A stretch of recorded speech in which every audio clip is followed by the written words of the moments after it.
Welcome back to my channel Abi's kitchen. நேற்று night சும்மா chill பண்ணலாமே சொல்லிட்டு மெதுவாக அப்படியே நடந்து போகலான்னு சொல்லிட்டு மெதுவாக நடந்து போனோம். அப்புறம் பார்த்தீங்கன்னா எதிர்க்க வந்து ஒரு லூக்கோஸ் பீட்சான்னு சொல்லிட்டு ஒரு கடை இருந்தது, பீட்சா கடை. ஓகே, உள்ளே போய் சும்மா ட்ரை தான் பண்ணி பார்க்கலாமே அப்படின்னு உள்ளே போனீங்கன்னா அடடா சூப்பராக இருந்துச்சுன்னா பார்த்துக்கோங்களேன். நம்ம எப்படி கேட்குறோமோ அதே மாதிரி வந்து ரெடி பண்ணி கொடுத்தாங்க பீட்சாவை. ரொம்ப ரொம்ப டேஸ்ட்டாக இருந்தது. நாங்கள் வந்து ஆர்டர் பண்ணது என்னென்னா தந்தூரி பீஸா தான் ஆர்டர் பண்ணோம். ரொம்ப ரொம்ப டேஸ்டியாக எனக்கு பிடிச்ச மாதிரி இருந்துச்சு. எனக்கு ரொம்பவே வந்து பிடிச்சிருந்தது. கண்டிப்பாக நீங்களாம் திருச்சூரில் இருக்கீங்களா, இல்லை சென்னையிலேருந்து திருச்சூருக்கு வரீங்களா, கண்டிப்பாக இந்த கடைக்கு வந்து கண்டிப்பாக ஒரு விசிட் போடுங்க. செம்மையாக இருந்துச்சு.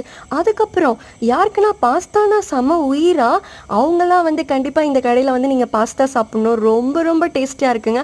அதெல்லாம் சாப்பிட்டு முடிச்சதுக்கப்புறம் திருப்பி சில் பண்ணலாம் நடந்து போயிட்டு இருக்கும்போது பார்த்தீங்கன்னா ஒரு பானிபூரி கடை, அங்கேயே ட்ரை பண்ணுங்கள். பிடிச்சிருந்தா சப்ஸ்கிரைப் பண்ணுங்கள், லைக் பண்ணுங்கள். பாய்.